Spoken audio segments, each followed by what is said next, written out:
जय भीम, जय भारत, जय संविधान। आज ये एक महत्वपूर्ण लाइव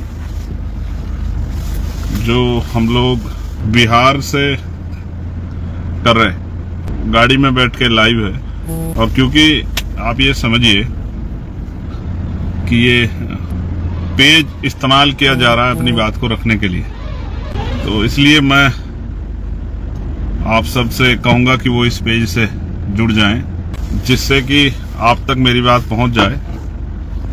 हालांकि मैं ये बात जानता हूं कि जैसे ही आपका ध्यान इधर पड़ेगा, तत्काल आप जो है वो इस लाइव से जुड़ जाएंगे, इस बात को मैं जानता हूं। तो जब तक ये लाइव तेजी से आगे बढ़े, तब तक आप इससे जुड़ जाएं।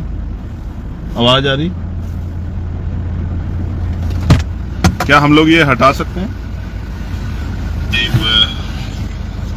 Yes, thank you, thank you. तो प्यारे साथियों, जो लोग इस लाइव को देख रहे हैं, और ये मैं बहुत दिन बाद आपसे अपील कर रहा हूं कि आप इसको शेयर कर दें, जिससे कि हमारे साथी जुड़ सके। एक समस्या है थोड़ी सी, उस पर आपसे बात करनी है। भारतीय राजनीति कितनी कठोर इसका चेहरा है, उस पर आपसे थोड़ी सी बात करनी है। तो पहली बात तो मैं भी सभी संतों, गुरु और महान पुरुषों को नमन करता हूं, याद करता हूं। मैं ठहरा एक प्राइमरी स्कूल के हेडमास्टर का बेटा, किसी धन्ना सेठ का बेटा तो हूं नहीं सर। तो बहुत बड़ा नाम या बहुत बड़ी उस तरह की पहचान नहीं है। जो कुछ बनाई है वो महापुरुषों के आशीर्वाद से, संतों गुरुओं के आशीर्वाद से, भीम आर्मी के साथियों की मेहनत से बनाई है। और आजाद समाज पार्टी के साथियों का भी एक बहुत बड़ा योगदान है, जिसकी वजह से पहचान बनी। अच्छी बात यह है कि इस पहचान की वजह से, आंदोलन की वजह से, विचार की वजह से, संघर्ष की वजह से आज देश भर में लोग और दुनिया में भी लोग जानते हैं, काफी बड़े पैमाने पे पहचानते भी। लेकिन समस्या ये है मेरे भाइयों कि अब हम लोकतांत्रिक व्यवस्था में राजनीति कर रहे हैं, अपना दल चला रहे हैं, और दल का नाम है आजाद समाज पार्टी काशीराम। अब आजाद समाज पार्टी काशीराम बिहार में इलेक्शन लड़ रही है। और इलेक्शन लड़ना लोकतांत्रिक अधिकार है, लड़ना भी चाहिए। हालांकि कई सारे लोग जो हैं, जो विरोधी हैं, हमारे दल के विरोध में रहते हैं, वो तमाम तरह के आरोप, तमाम तरह की इधर उधर की बातें हमारे दल पे करते हैं। मैं उनकी बहुत परवाह नहीं करता। परवाह करनी भी क्यों चाहिए? एक जीवन मिला है, एक आप पे अवसर है, उसको बड़ी जितना कुछ कर सकते हो करो, जो भी बेटर आप कर सकते हो। भाई बाबा साहब ने तो कह दिया कि रानी का बेटा राजा नहीं बनेगा। लोकतांत्रिक व्यवस्था है, जिसको जनता ताकत देगी, जिसके साथ खड़े होगी, वही नेता बनेगा। जनता जिसको वोट देगी वही एमपी एमएलए बनेगा। जिनके बाद ज्यादा एमएलए जिनके जीतेंगे उनकी सरकार बनेगी, जिनके लोकसभा के सदस्य जिनके ज्यादा जीतेंगे उनकी केंद्र में सरकार बनेगी। तो मैं आज की घटना आपको बताता हूं, और इसके बारे में फिर आप लोग आकलन कर लेना कि मैं जो आपसे कह रहा हूं वो किन परिस्थितियों का सामना मैंने अपने एक साथी से भी शेयर किए, और आपसे, क्योंकि भाई है मेरा, तो लेकिन आपसे भी शेयर करने मेरा जरूरी है कि आपसे भी मैं शेयर करूं। आज मेरी सहरसा में सभा थी।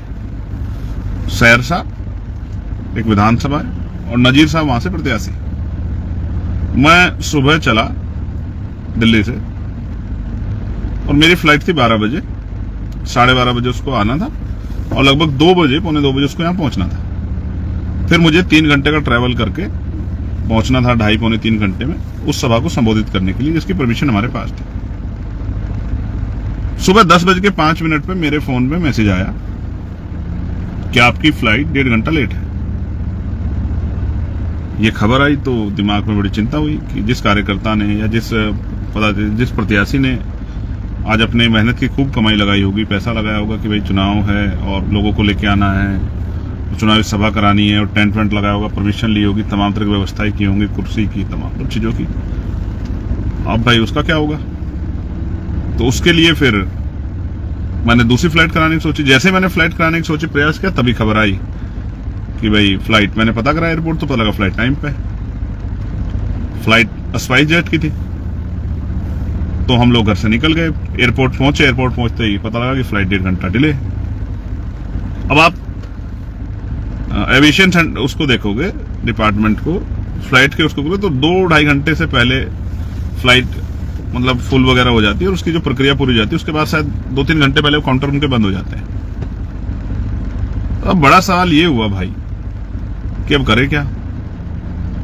2 घंटे एयरपोर्ट पे इंतजार करते रहे, 1:30 बजे का समय था फ्लाइट चलेगी, वो फ्लाइट 1:30 की बजाय 2 बजे चली। 2 बजे के बाद जो फ्लाइट 4 बजे, उसको 3:30 बजे पहुंचना था, लेकिन दूसरा ट्रैफिक था। ट्रैफिक का मतलब जब प्लेन चलता है उसको ट्रैफिक कहते हैं कि और भी प्लेन ट्रेवल कर रहे होते हैं। उसको उतरना था जहां दरभंगा एयरपोर्ट पे, वहां ऑलरेडी एक और फ्लाइट टाइम वो कर रही थी, क्योंकि ये टाइम चेंज हुआ था तो उसको जगह मिलनी थी। तो वो आधा घंटा और लेट हुआ। हम लगभग 4 बजे उतरे और 4 बजे के लगभग उतर के बाहर आके 15 मिनट वॉशरूम वगैरह करके हम लोग निकले। अब सभा स्थल है, क्योंकि सड़क है, 150 किलोमीटर जाना है, 3 घंटे 3.5 घंटे का रास्ता है। वैसे तो हम पे विरोधियों का कहना है कि बहुत सरकार की बड़ी कृपा है, लेकिन एक सिंगल पुलिस का कांस्टेबल भी हमें सरकार ने यहाँ दिया नहीं। इलेक्शन कमिश्नर ने दिया एप्लीकेशन करने के बाद। ठीक है यार, नहीं देते उनकी मर्जी है भाई। अब अपना जीवन तो एक बार जानते हो, एक दिन जानी है, तो उसकी काहे की ज्यादा परवाह करनी। तो हम लोग उसकी चिंता नहीं कर रहे, लेकिन मैं आपको बता रहा हूं क्योंकि कृपा मेरे ऊपर ज्यादा, मेरे विरोधी इस बात को कहते हैं। अब क्या है कि हम लोग निकले तो जाम और तमाम तरह की चीजें, और टोल टैक्स पे भी इस तरह की समस्या आती है। लेकिन बेसिक समझाने का कारण ये है कि सोचो हम लोग निकले हैं और परमिशन का एक टाइमिंग है, इस समय से इस समय तक परमिशन होगी, और फिर लोग दूर से आते हैं जाते भी है, सर्दी का समय और बारिश का मौसम है। जब आप पे उस तरह की व्यवस्था नहीं होती तो 3 घंटे का समय 4 घंटे का हो जाता है। क्योंकि कहीं अगर कोई, क्योंकि चुनाव चल रहा है तो सारे प्रत्याशी प्रयास कर रहे हैं, कहीं किसी की रैली या कहीं किसी का रोड शो या कहीं किसी मीटिंग से अगर आप गुजरते हुए सड़क पे, और क्योंकि काफिले चलते हैं, अगर कहीं आप उसमें फंस गए तो फिर आपका सफर कई घंटे फालतू का हो सकता है। अब वो उस कार्यकर्ता के बारे में सोचो जो चुनावी रैली करा रहा है, उसका क्या होगा। ज्यादा लेट पहुंचे, लोग चले गए तो लोगों में नाराजगी हो जाएगी, क्योंकि जिस नेता को देखने आए थे वो आया नहीं है, तब तक पहुंचा नहीं था, तो उसका नुकसान भी हो सकता है आर्थिक, उसका पूरा चुनाव भी खराब हो सकता है।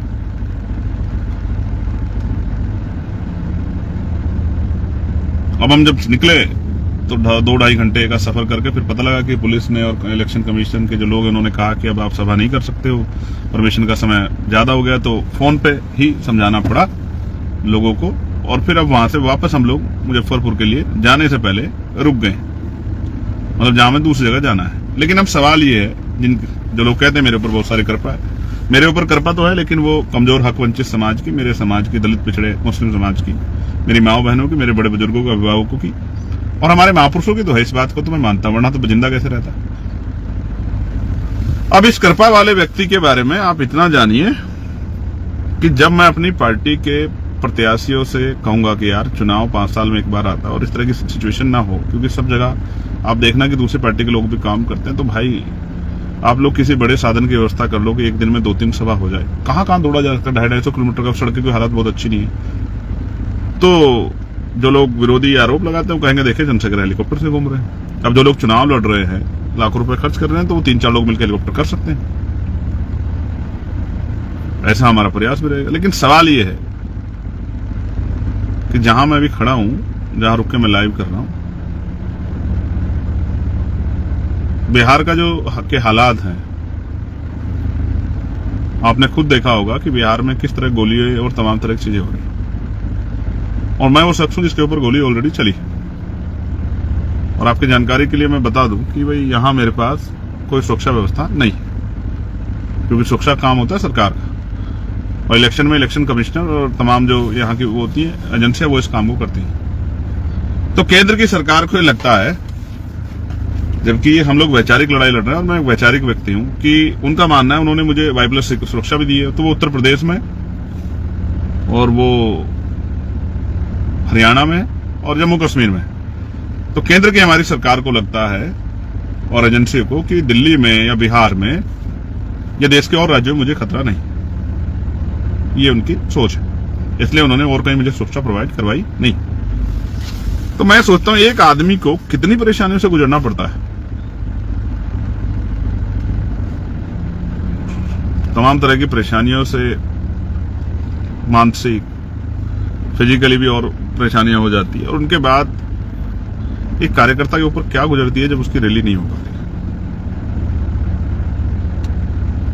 आप सोचिए, जो लोग आए हैं और इंतजार 3-4 घंटे 5 घंटे को इंतजार करे और जब वो वापस लौटता है तो उसके मन में कैसी बीतती है। क्या वो सकारात्मक ऊर्जा लेकर घर जाता है, नकारात्मक ऊर्जा लेकर?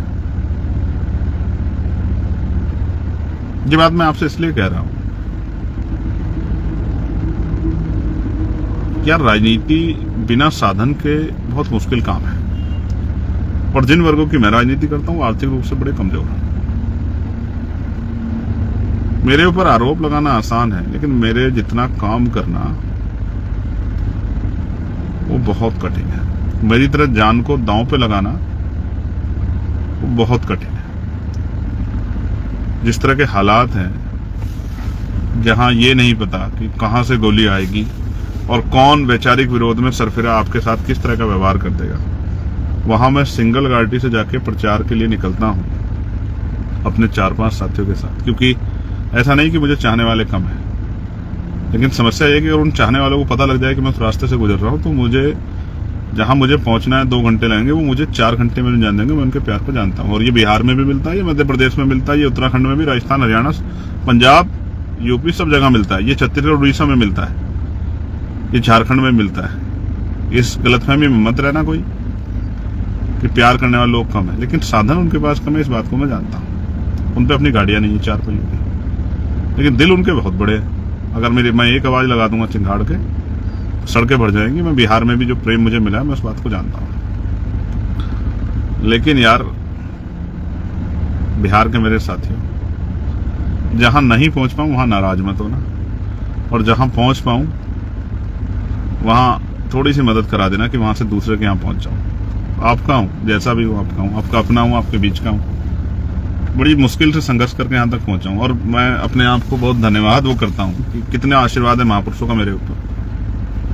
वरना बहुत धूल फांकनी पड़ती है पहचान बनाने के लिए। इस देश की 142 करोड़ की आबादी में अपनी पहचान बनाना, चाहे वो विरोध में और समर्थन में हो, जब आप लोगों के किसी के दिल में रहे दिमाग में, आसान काम नहीं है। थोड़ी सी तकलीफ थी बिना रिसोर्स के काम करने में, क्योंकि अगर रिसोर्स होते तो मैं 4-5 प्रत्याशियों के यहां जा सकता था। इतने घंटे मैंने सफर में, 3 घंटे एक साइड से, 3 घंटे दूसरा, इतने में मैं 3 सभा कर सकता था। लेकिन करेंगे गाड़ियों से ही। कोई मजबूत प्रत्याशी होगा, उससे कहेंगे कि भाई हेलीकॉप्टर की व्यवस्था भी कर ले, नहीं होगी तो भी गाड़ियों से करेंगे। लेकिन याद रखना, इस बार मुकाबला चंद्रशेखर आजाद से है। किसी गलतफहमी मत रहना, धीरे धीरे कारवा आगे बढ़ेगा। और वो दिन आएगा जिस दिन बाबा साहब अम्बेडकर, माननीय काशीराम साहब और तमाम बहुजन महापुरुषों का सपना पूरा होगा कि देश भर में हमारा राजकाज बनेगा। जो मुझे सुन रहे हैं वो जहां पर भी, मैं उनसे भी कहूंगा, लड़ाई लंबी है और कठिन है थोड़ी सी, लेकिन लड़नी तो है यार।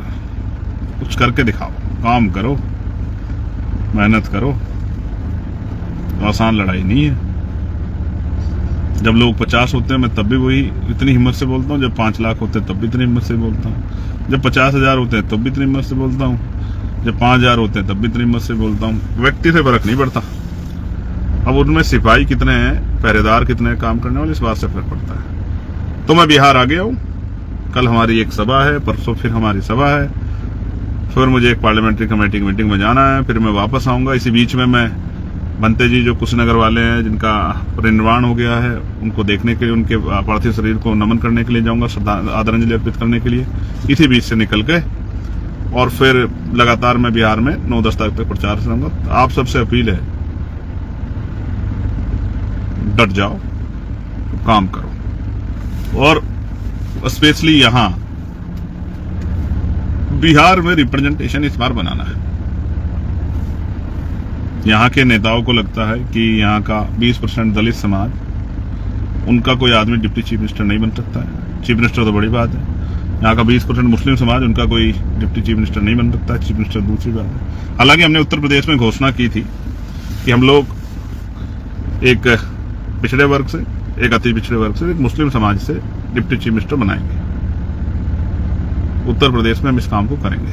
और मैं आज आपसे वादा कर रहा हूं, अगर मैं दुश्मन की गोली का या किसी अन्य उसका शिकार ना हुआ, हालांकि मैं भी मरने वाला नहीं हूं, तो मैं आपसे वादा करता हूं कि इस बार 2027 में उत्तर प्रदेश में वो करके दिखाएंगे, जिसके बारे में अभी लोग कह रहे हैं, सोच रहे हैं कि हो सकता नहीं हो सकता। लेकिन मैं आपको विश्वास दिलाता हूं, मैं आपका चंद्रशेखर आजाद करके दिखाएंगे उत्तर प्रदेश में, और अब करने आए हैं बिहार में। और मैं जानता हूं वो जो मोटरसाइकिल पे मेरे जैसे लोग निकलते हैं, मुझसे प्यार जो करते हैं झंडा उठा के बिहार में आजाद समाज पार्टी का, उनके मुकाबले की हिम्मत सारे किसी भी दल के कार्यकर्ताओं में नहीं। लेकिन मन में संकल्प तो कर लिया कि इस बार उत्तर प्रदेश को तो यहां के बाद बताना है कि उत्तर प्रदेश में बहुजन समाज का सूखा जो 2012 से लगा हुआ है, 15 साल बाद राम जी का वनवास भी 14 साल का था, जो 15 साल बाद 15 साल का सूखा है, उसका अंत 2027 में करना है। ये पीड़ा थी आपको बताई, बिना साधनों के कितनी परेशानी होती है। इसका मतलब ये नहीं कि साधन नहीं तो हम लोग रुक जाएंगे, रुकने वाले हम हैं नहीं, और डरते हम किसी से है नहीं। ना बुरा कहते हैं ना बुरा करते हैं, जिनके लिए लड़ रहे हैं उनके लिए लड़ रहे हैं, और जब तक जीवन रहेगा लड़ते रहेंगे। इस लाइव के माध्यम से अब मैं कोशिश करूंगा इसी फेसबुक पेज के जरिए लाइव आके अपनी बात रख दिया करूं, क्योंकि मैंने महसूस किया कि हमारी एक बहुत बड़ी आबादी, एक बहुत बड़ी संख्या फेसबुक पे है, और फेसबुक से बहुत सारा प्रचार काम होता है। टीवी मीडिया कहां दिखाता है आप जानते हो, आरोप तो दिखाता है, लेकिन साजिश पे जब प्रहार होता है तब नहीं दिखाता। मीडिया को आप जानते हो, मीडिया कैसा है। मीडिया तो वही दिखाता है जो लोग देखना चाहते हैं, या जो मीडिया को दिखा के फायदा होता है, मीडिया वही दिखाता है। आपके हमारे हिसाब से मीडिया क्यों काम करे, क्योंकि मीडिया के लिए तो पैसे लगते हैं। आप और हम पैसे वाले होते तो यहाँ का दिक्कत थोड़ी होती। यूपी में तो हमने इतना मजबूत संगठन बनाया कि जब हम निकलते हैं तो 20-30 लोग अपने अपने साधन लेकर निकलते हैं, तो वो बड़ी चुभती है लोगों को कि चंद्रशेखर काफिले से जा रहे हैं, चंद्रशेखर काफिले से जा रहे हैं। सिर्फ काफिले से क्या, मेरा बस चले तो मैं 2000 गाड़ी का काफिला लेकर निकलूं उत्तर प्रदेश में, क्या दिक्कत है हमारे लोगों पे। मैं तो चाहता हूं हमारे हर आदमी पे घर घर 4 गाड़ी हो, उनके पास रोजगार हो, उनके पास जमीन हो, उनके पास नौकरी हो, उनके पास ठेकेदारी में उनको अवसर मिले, वो पैसे वाले मैं तो चाहता हूं। और हर आदमी गाड़ी वाला हो, 4 गाड़ी वाला हो, बढ़िया साधन के घर अच्छे हों, उनके पास खाने पीने की सुविधाएं अच्छी हों, उनके पास और तमाम तरह के साधन हो, और वो हर आदमी मेरे लिए गाड़ी निकाले घर से बाहर कि चलिए आज भाई कहीं जा रहे हैं तो हम सब लोग चलेंगे उनका सहयोग करने के लिए। मैं तो इस बात से घबराने वाला नहीं हूँ। साधन बनेंगे तो मैं हेलीकॉप्टर से भी घूमूंगा अपनी पार्टी का प्रचार करने के लिए, उससे भी बड़े कोई साधन होंगे और हमारे लोग व्यवस्था करके देंगे तो उससे भी घूमूंगा, और मेरे लोग कहेंगे कि पैदल साइकिल पे घूम लो तो उससे भी घूमूंगा। मैं तो अपने लोगों के साथ हूँ। आज मुझे कोई फ्लाइट में मिला था, उसने कहा कि साहब मैं 2 चीजों को करता हूँ, एक ईगो मत रखो, हार मान जाओ, और दूसरा चुप। एक हार मान जाओ, एक चुप मार जाओ, यानी कि चुप हो जाओ, कोई कुछ कह रहा कहने दो, लड़ो मत। जीवन एक बार मिला है यार, और हमें मिला है तो हम करके दिखाएंगे। इस बार चंद्रशेखर आजाद दुश्मन की साजिशों का शिकार नहीं होगा, किसी धोखे का शिकार नहीं होगा। जिस तरह पिछले वो आजादी की लड़ाई वाले हो गए थे ना, कि उनके अपने साथियों ने दुश्मन को साजिश का शिकार उनको बनवा दिया। इस बार चंद्रशेखर आजाद बहुजन समाज को राष्ट्रपिता ज्योतिबा फुले, छत्रपति साहू जी महाराज, बाबा साहब अम्बेडकर, माननीय काशीराम साहब और जग संघ के हमारे जो महामानव है, उनके महापुरुष है, उनके सपनों को पूरा करे बगैर जाएगा नहीं कहीं। ये वही धरती है जहां बिहार के लेनिन को सरेआम गोली लगी थी। बिहार एक क्रांति धरा है और एक क्रांतिकारी क्रांति धरा पे है। आपका स्वागत, आपका भाई चंद्रशेखर आजाद। पीड़ा इसलिए बतानी थी कि आपके चाहने वाले बड़े आरोप बहुत लगाते हैं, ये है ये है ये है ये है, अब क्या करें। आरोपों की परवाह करेंगे तो काम कौन करेगा। जितना जल सकते हो भैया जलो। आजाद समाज पार्टी अपना काम करेगी। आप सबके लिए मंगल कामनाएं। जय भीम, जय भारत। कोशिश करेंगे जिन प्रत्याशियों के फेवर में आए हैं प्रचार करने, उनके लिए प्रचार करेंगे। आप ये जानिए, संविधान ने आपको रोटी, कपड़ा, मकान सारे अधिकार दिए, नौकरी, रोजगार, समता का अवसर, तमाम घूमने फिरने जाने आने का, लेकिन सबसे बड़ा अधिकार दिया है वोट का अधिकार। ये आपसे कोई नहीं छीन सकता, ये आपका अधिकार है। इसके ऊपर कोई प्रेशर नहीं। बाकी सब चीजों की सरकार का महत्व है, लेकिन वोट देने में किसी का महत्व नहीं। आपकी वोट अपनी वोट है, इसको बहुत सोच समझ के दें। और जो आजाद समाज पार्टी का प्रत्याशी है उसको तो ये समझ के वोट दें कि वोट हम मनुवाद की छाती पर कील ठोकने के लिए और आजाद समाज पार्टी यानी कि महापुरुषों की विचारधारा के दल को शक्ति देने के लिए कर रहे हैं। हमारी वोट हमारा संरक्षण करेगी, क्योंकि जब चुनाव के बाद 5 साल आपको जरूरत पड़ेगी, आपकी तरफ कोई नहीं देखेगा, तब आप देखोगे कि चंद्रशेखर भाई कहां से आएगा। तो इस बार चंद्रशेखर आजाद को कम से कम इतना प्रतिनिधित्व दो कि वो यहाँ उसकी आपकी समस्याओं पे उसकी पार्टी चुनाव नेता यहाँ छन्नाटेदार अपनी बात रख सके और सदन में बैठे कुर्सी बैठे लोगों को बता सके कि आजाद समाज पार्टी की बात रखने वाला, गरीबों कमजोरों की बात रखने वाला यहाँ आ गया। बहुत बहुत धन्यवाद।